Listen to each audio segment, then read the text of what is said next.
Orangnya di mana nih? Di belakang. Iya, iya. Ya, matanya udah mulai kabur, Pak.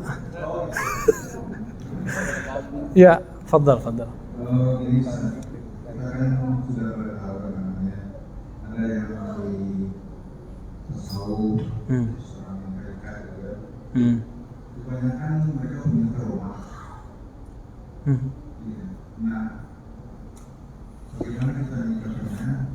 Soalnya ada dalam sebabnya orang itu adalah beristiqomah. Tapi di zaman sekarang malah itu tempat orang lupa karena dia punya trauma, ada sakit di sana, alhamdulillah syukur sehat, alhamdulillah sehat tidak apa-apa, mereka lagi berjalan. Bagaimana saya kita menyikapi keadaan usaha? Itu kita pesan traumanya, itu hasilnya dia kayak usaha untuk sembuh. Karomah wali ya. Persoalannya karomah wali. Baik. Assalamualaikum. Jadi Bapak ini mulai kalau bahasa ahbab tabligh risau melihat nih orang-orang kok datang ke orang yang dianggap wali karena dia bisa ngobatin orang yang sakit. Nah itu bagus Pak. Kerisauan itu kerisauan syar'i itu ya. Ada risaunya yang dibuat-buat, ada yang benar, ini benar. Takutnya apa yang terjadi?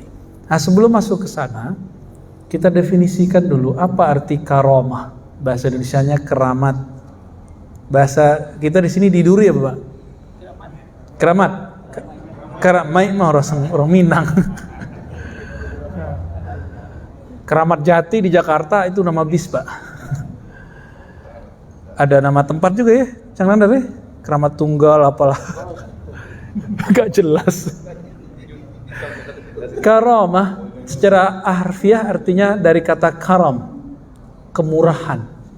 Kemurahan Allah. Karena Allah itu sayang kepada kekasihnya, maka apa aja dikasih. Dia mau apa aja dikasih. Itu namanya karamat. Sehingga muncullah hal-hal yang menurut pikiran orang awam gak nyampe, tapi sama beliau tembus. Kalau dia kekasih Allah, maka kejadian luar biasa yang tidak sesuai dengan hukum alam biasa, sunatullah biasa, itu disebut karomah jika terjadi pada kekasih Allah. Tapi hal yang sama bisa terjadi, orang datang ke dia sembuh, tapi dia bukan kekasih Allah. Dia cuma orang soleh, disebut ma'unah. Kebanyakan orang tempat yang ngasih obat itu dia belum wali Pak, karena masih berkecamuk di hatinya masalah ujroh. Ya, kalau dikit gimana, kalau banyak ya asik gitu ya. Masih berkecamuk di situ. Ya maklum karena dijadikan profesi. Kalau karomah itu nggak bisa dijadikan profesi. Dia seadanya aja, sedatangnya. Maka gak boleh bertarif. Dan gak boleh kecil hati kalau tarifnya gak ada.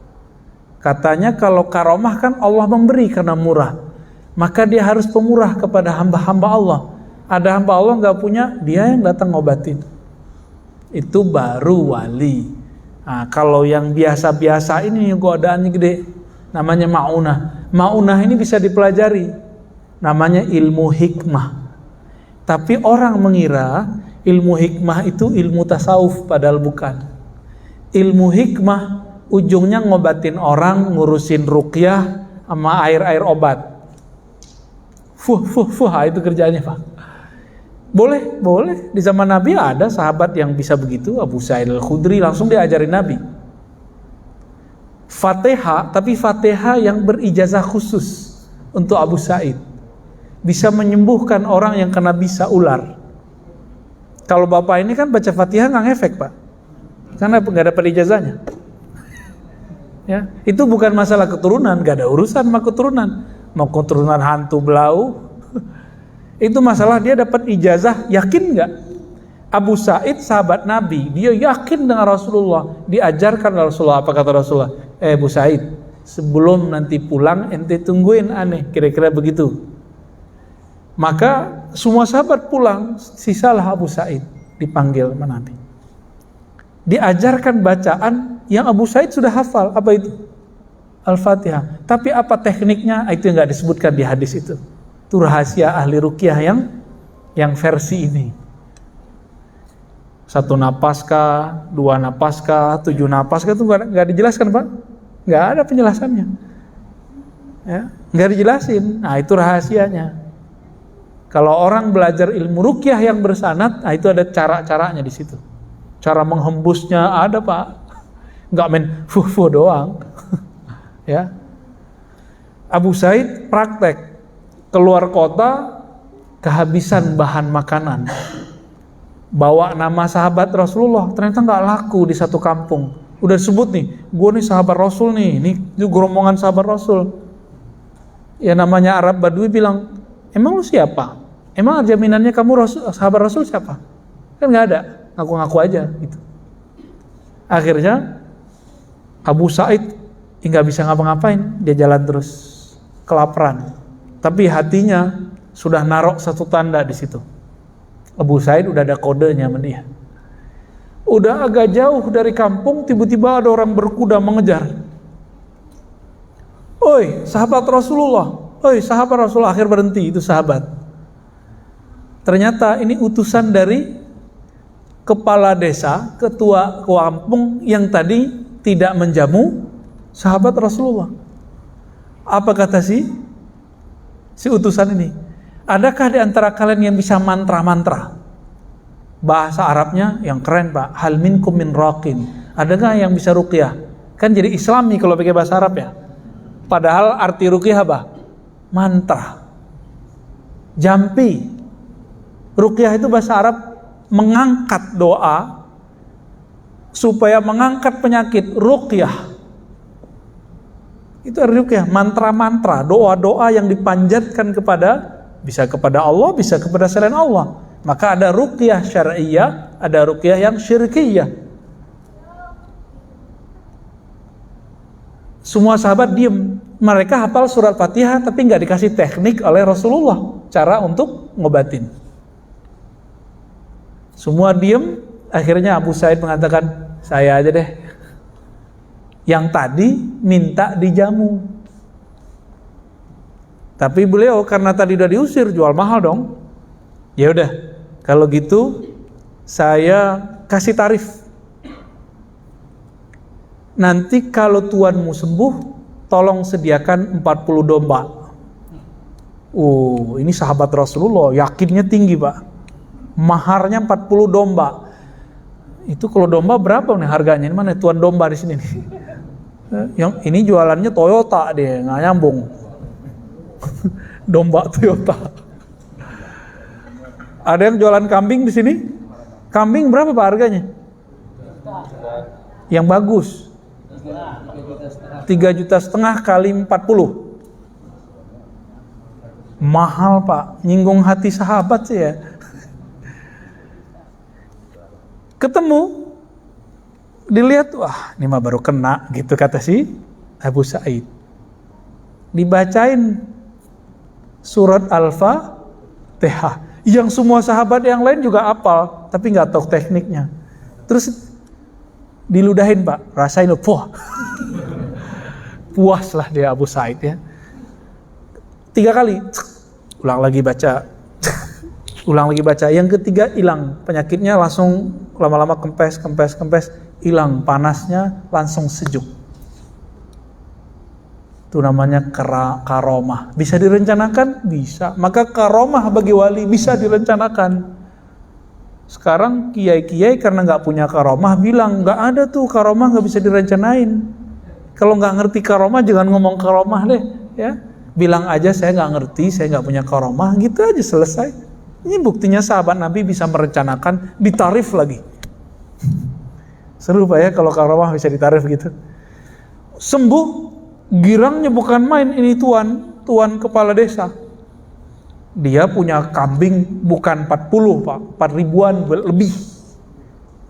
Sono punya banyak dia. Ya, ribuan dia punya. 40 cuma batuk doang itu. Dia bilang, no, yang di situ tuh kasih ke sahabat Rasulullah 40. Cuma ngeludah. 40. Berapa duit Pak tadi?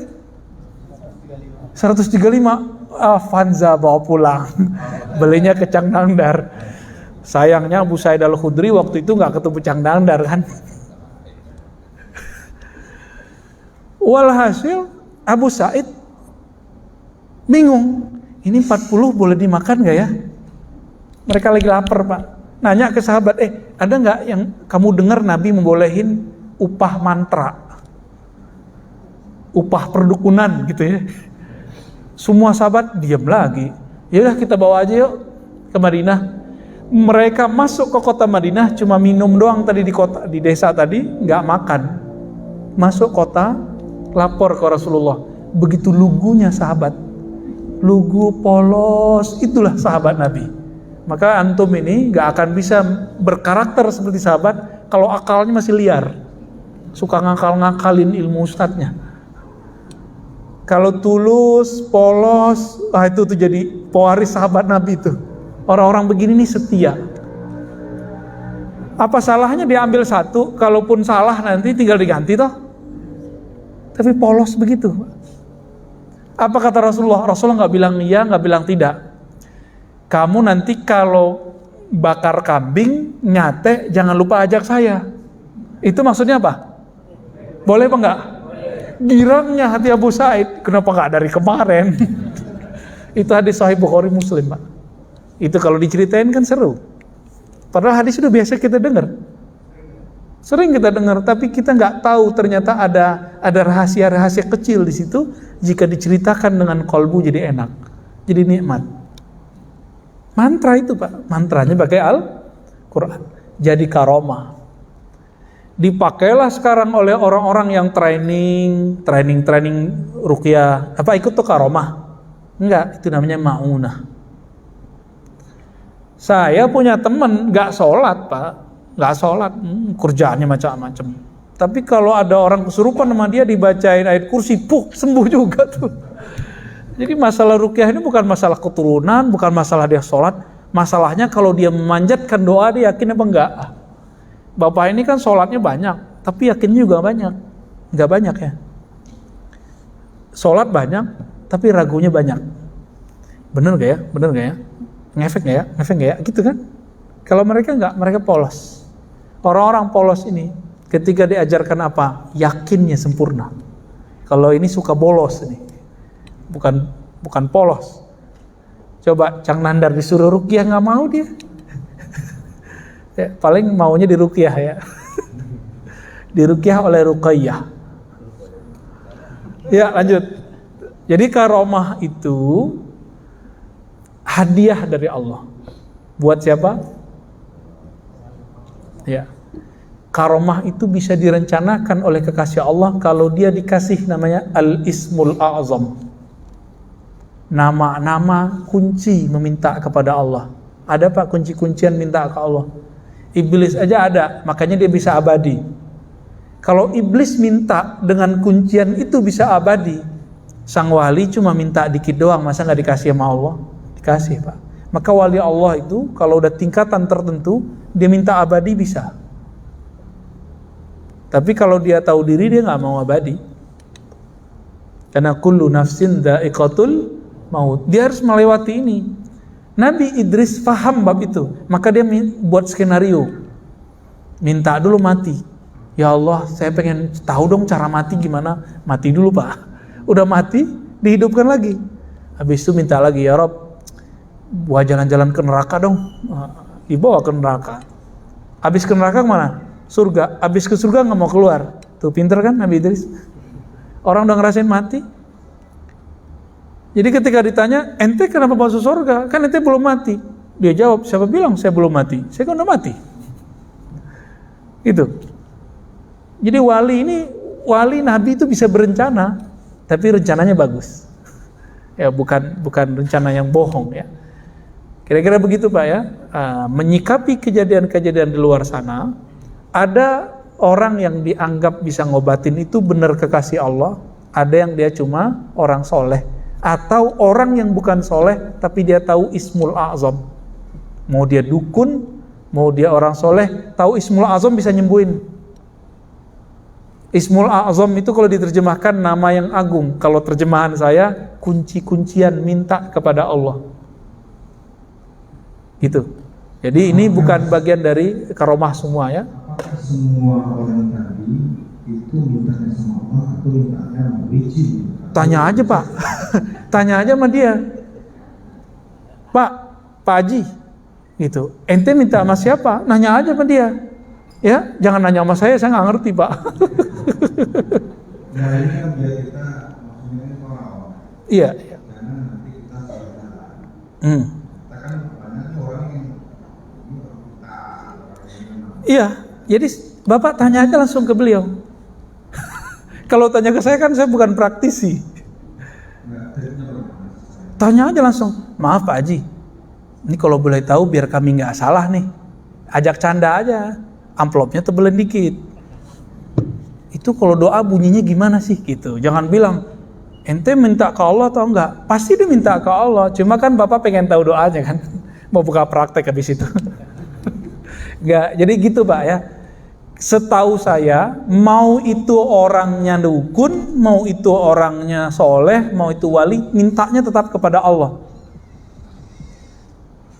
Jadi iblis aja mintanya ke siapa? Coba dalilnya mana? Surat Shad. Apa kata iblis? Robbi. Pakai Robbi dia. Dalam beberapa redaksi, dalam ayat-ayat itu ketemu Rabbi anzirni ila yaumi yub'atsun. Ya Allah, Rabbku. Jadi Rabb itu kata kunci bagi iblis, bagi Azazil. Lalu dia minta apa? Ketika ingin menyesatkan, dia panggil lagi nama Allah yang satu lagi, nama sifat, namanya Izzah. Bi'izzatika, dengan izzahmu aku akan menyesatkan mereka. Tuh, lancang kan iblis? Tapi karena Allah melihat dia meminjam nama Allah, Allah birain, udah ente pakai. Maka asma dan sifat itu bagi orang yang kenal rahasianya bisa jadi peluru, bisa jadi senjata. Mau dia wali, mau dia ustadz, mau dia dukun, mau dia dajjal, sama. Dajjal itu Pak diajarin Jibril waktu kecilnya. Kan begitu di surat Toha ya.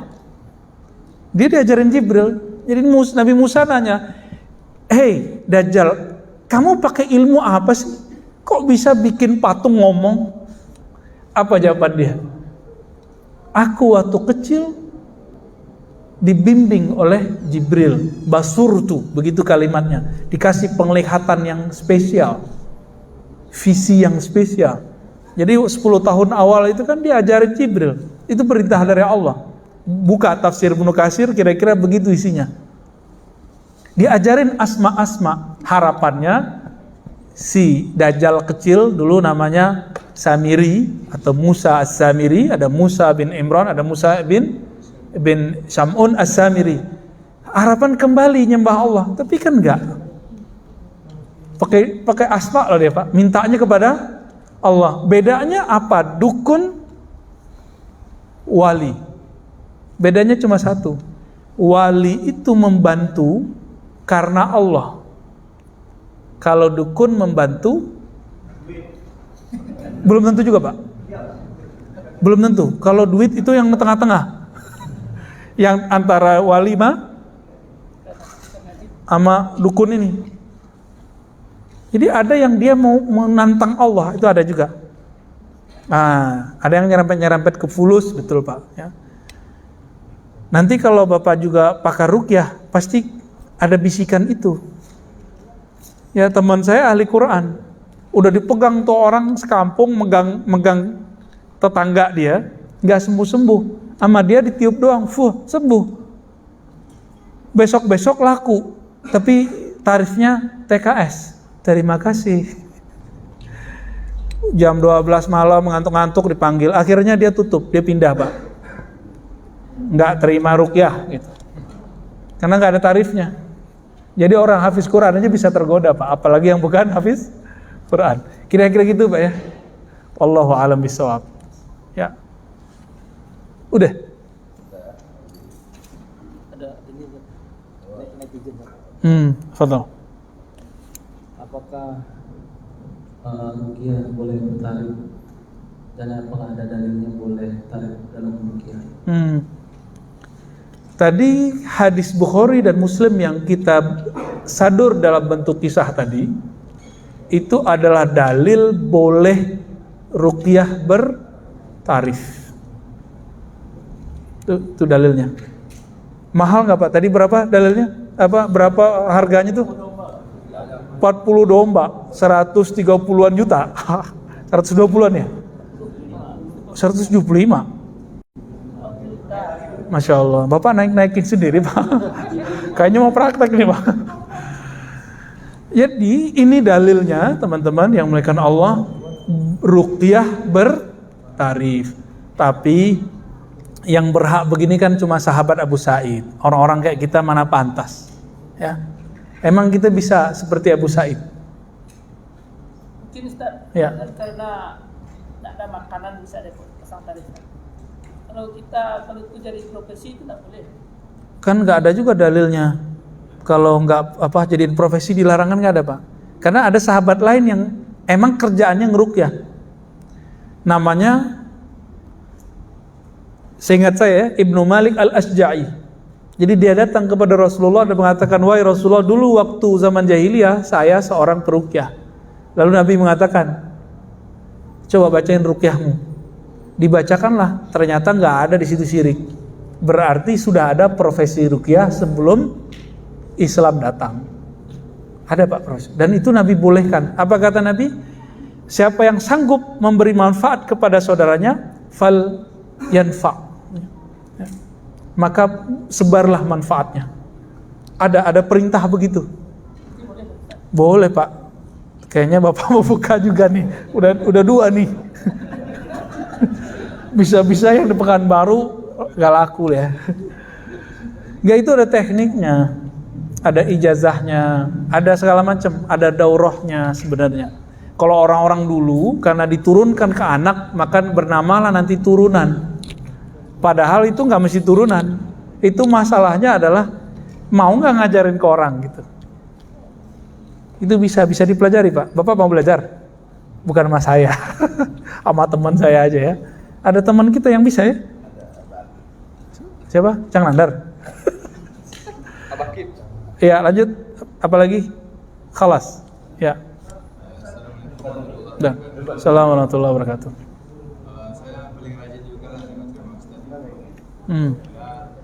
Saya sering mengikuti juga. Cuma ada satu jadi pertanyaan dengan Ustaz. Ya. Tadi udah Ustaz singgung masalah zikir qalb. Jadi saya sendiri alhamdulillah sudah mencoba.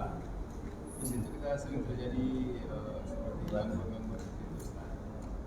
Jadi apa tamin kita atau apa cara kita membedakan ini dari Allah, ini dari syaitan? Bapak belajar sama siapa? Selama ini saya coba di Online. ikuti online. Loh kan di online saya ngomong, jangan ambil zikir lewat online. Nggak boleh, haram hukumnya. Ini saya ulangi lagi ya. Tidak boleh ngamalin zikir via online. Ini akibatnya nih, Bapak ngalamin kan? Dan ini bukan 1-2 orang loh Pak. Karena sudah ada yang gila di luar sana ngamalin ijazah zikir via YouTube, kan banyak tuh channelnya. Ijazah zikir apa macam-macam namanya. Ya. Sugih gitu ya. Aduh macam-macam. Tolong Bapak cari guru di sini yang punya sanad zikir, thariqat yang sahih, ambil kepada beliau, nanti hilang itu. Ya. Jadi tolong jangan coba-coba sendiri. Karena zikir itu harus fisik ketemu fisik, kolbu ketemu kolbu, ruh ketemu ruh. Baru gak ada setan masuk di situ. Kalau lewat online, iklan aja masuk Pak. Bener gak? Jadi iklan aja udah ujian tuh ya. Tapi channel yang dibuat oleh santri saya nggak ada pakai iklan kan, yang ribat, nggak ada kan iklan, karena memang kita larang. Saya nggak punya channel official, jadi itu bukan urusan saya itu. Bapak yang pakai monetes itu udah terganggu oleh iklan, apalagi iklan kolbu, Pak. Lagi mau zikir ntar macam-macam datangnya. Tapi seandainya udah belajar zikir, masih mengalami hal yang sama, baru kita jelasin ini. Jika itu dari syaitan, namanya waswas, efeknya, indikatornya ragu. Bapak ragu nggak? Berarti nyampur sama setan. Saudaraku, saya belum ada. Cuma di situ, Ustaz, saya pernah mengalami di suasana di situ sepi, tenang, adem. Terus gangguannya di mana? Gangguannya seperti di luar lah, seperti ada banyak bayangan, ada yang lintas-lintas. Ini dia kan. Ya, yang pertama itu dari Allah. Lintasan itu karena tidak bermursyid, tidak berguru, itu bukan dari Allah lagi. Ya, bisa jin, bisa pikiran, bisa macam-macam. Jadi saran saya, tolong cari mursyid. Kan saya nggak ngajarin talqin zikir kan di lewat online. Ya, yang boleh Bapak ajarkan zikir online cuma wirdul asas namanya. Astaghfirullah 100, la ilaha illallah 100, sholawat 100, subhanallah wa bihamdihi 100. Cuma itu yang boleh online, Pak. Karena zikir itu sudah nyebar di hadis Nabi, dikumpulkan oleh para ulama, namanya al-wirdul asas, wirid pokok. Itu silakan diamalkan. Selebihnya jangan dulu, ya. Apalagi pakai kolbu, coba-coba sendiri. Ya. Saya nyari guru itu kemana-mana, Pak. Pindah-pindah guru supaya nggak mengalamin set gitu deh, supaya fokus. Gitu Pak, ini saran saya Pak ya. Ya.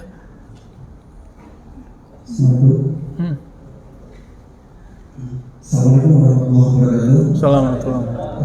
Izin bertanya Ustaz, nama saya Muhammad Ije. Saya tadi kan kita membahas tentang masalah tasawuf Ustaz.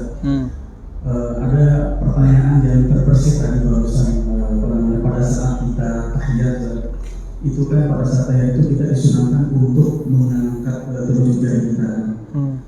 Sebenarnya kalau dari kajian tasawuf itu ada nggak apa ya kan kalau secara ini kan itu kan hanya mengangkat apa sih artinya itu mengangkat telunjuk itu kayak kita pada ibadah Rasulullah mengangkat.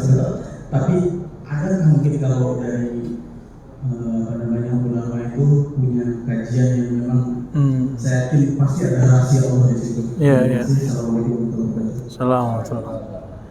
Tidak ada satu gerakan pun yang Nabi wariskan zahirnya kecuali ada hakikatnya. Mengangkat tangan pun ketika kita takbir itu ada hakikatnya Pak, ada batinnya. Ruku, kenapa punggung lurus, apalagi gerakan waktu tasyahud ya. Asyhadu an la ilaha. Cara Bapak isyarat gimana? Begini ya? Enggak, dia dilepas ini. Ini dilepas, bukan begini juga. Ini namanya nunjuk orang. Dilemesin. Apa kata sahabat Nabi? Hannaha. Nabi membengkokkannya sedikit, melemeskannya. Jadi lembut, enggak kenceng begini. Karena kalau tegang berarti tidak benar. Sholat itu merehatkan. Kalau rehat itu kita biarkan dia rileks. Kalau ini rileks gimana? Dia diginiin atau dibiarin? Nah dibiarin begini nih, bengkok nggak jadinya? Maka Pak begini Pak jadinya. Betul ada satu riwayat di Nasai itu begini. Cuma riwayat yang arjah, yang kuat menurut ulama kita itu dilepas. Gini. Guru kita dulu Syekh Taufik Al-Buti mengatakan ini seakan-akan membentuk angka 5 tapi belum sempurna. Sedangkan ini 3. Saya nggak nyampe dulu beliau jelasin 5 3 itu maksudnya apa dulu nggak jelasin. Ya. Cuma mengatakan seakan-akan itu khamsah wa hazihi salasah. Gitu doang ngomongnya. Ya. Namun secara pendekatan qalbiyah idza dzukirallah wajilat qulubuhum. Disebut nama Allah qalbu bergetar. Dalam surat Az-Zumar ada tambahan taqsya'irru minhu juludul ladzina yakhshawna rabbahum. Merinding bergetar karenanya. Karena apa? Karena Al-Quran, karena zikir, karena tauhid. Qalbu orang yang takut kepada Allah. Maka ketika ngangkat itu dia kayak bergerak. Ini yang disebut tahrik. Jadi menggerakkan itu bukan dari at-tahiyatul mubarakatus salawatut thayyibatul itu ganggu orang samping, ya benar enggak? Itu getaran munculnya dari dalam. Asyhadu an la ilaha illallah, bergetar dia, Pak. Cobain aja kalau baca la ilaha illallah dari kolbu, dia bergetar dia karena lembut. Badannya dilemesin. Cobain aja sendiri. Itu yang disebut fayuharrikuha. Nabi menggerakkannya, itu dia. Gerak yang digerakkan. Salat itu kan asalnya dari Isra Mi'raj Nabi. Nabi Isra Mi'raj itu bergerak sendiri atau digerakkan. Nah, itulah kira-kira ya. Tapi kalau kita belum punya getaran itu, angkat aja Pak dikit, asyhadu la ilaha illallah. Ya, meniru orang yang bergetar. Lumayan. Tasyabbuh bis salihin, menyerupai orang soleh, falah, dapat kebaikan. Ya. Cukup. Satu lagi. Oh, ini belum saya baca ini. Apa maksud hadis sesungguhnya iman akan kembali ke Madinah sebagaimana kembalinya seekor ular ke dalam sarangnya? Karena Salafi menjadikan hadis itu sebagai ukuran kebenaran ajaran mereka. Iman mabalik. Salafi mah belum jelas. Gak ada urusannya itu. Ya. Imam di Madinah dulu siapa? Imam Malik. Malik bin Anas, gurunya Imam Syafi'i. Orang dulu memahami hadis itu ya Imam Malik. Sekarang dari mana dasarnya hadis itu membenarkan hadisnya untuk orang Salafi? Kan gak ada. Kita tunggu aja Pak nanti. Itu maksudnya nanti di akhir zaman iman itu ruh spiritnya akan kembali ke Madinah. Sekarang lagi keluar semua hari ini. Nanti akan kembali. Nanti di akhir zaman, ya ini zamannya. Kapan dia kembalinya kita nggak tahu. Salafi ini kan lupa diri Pak. 1924 mereka baru menguasai Mekah Madinah. Terus sebelumnya kemana? Nggak ada. Baru muncul 700-an. Wafat kan 708 Syekh Ibnu Taimiyah. Ya, bolak-balik masuk penjara di Damaskus, masuk penjara di Kairo, pindahin kemana-mana. Nggak ada di Mekah Madinah dulu. Nggak ada di Mekah Madinah. Baru 728 Hijriah. Sekarang 1442. Berarti kalau 1924 berapa Hijriah itu dulu? Hitung aja sendiri ya. Jadi setelah sekian abad baru mereka menguasai Mekah Madinah. Terus mereka GR. Selama sekian abad gak masuk dihitung. Mana bukti dari hadis itu bahwa ini hadis untuk mereka? Kan gak ada. Itu penafsiran namanya. Kalau dia boleh menafsirkan, kenapa kita gak boleh menafsirkan?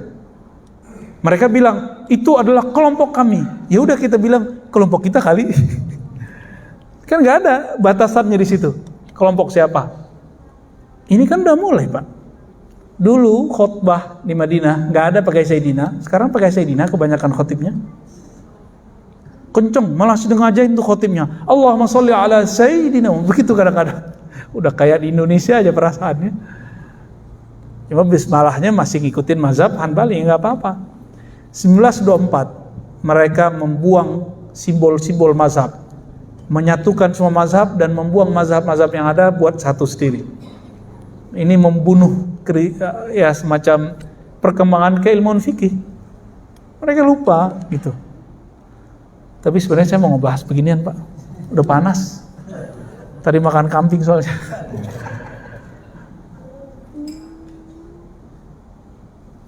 Wah, ini perlu dijawab nggak nih? Harus dijawab kali ya. Udah tahu jawabannya lah tuh. Ini enggak? Nah? Ringkas saja. Ringkas saja. Tidak semua pertanyaan harus dijawab. Ya. Jadi saya nggak jawab nih. Bukan nggak bisa jawab. Karena udah sering bahas. Ya. Nanti Bapak baca sendiri. Baik, saya cukupkan teman-teman yang melakukan Allah. Mohon maaf jika ada salah kurang, canda berlebihan. Semoga beragama kita betul-betul yasiran, mudah, tidak tegang. Yassiru wala tu'assiru. Bungkuslah agama dengan kemudahan, jangan bikin susah, jangan bikin saklek, jangan bikin kaku, tapi jangan juga memudah-mudahkan. Antara semua itu, semoga kita termasuk saudara-saudara yang disebut oleh Rasulullah ikhwani. Amin ya rabbal alamin. Wa sallallahu ala nabiyina Muhammad. Subhanakallahumma wa bihamdika asyhadu an la ilaha illa anta astaghfiruka wa atubu ilaik. Salatu wassalamu alayka ya sayyidina ya Rasulullah. Assalamualaikum warahmatullahi wabarakatuh.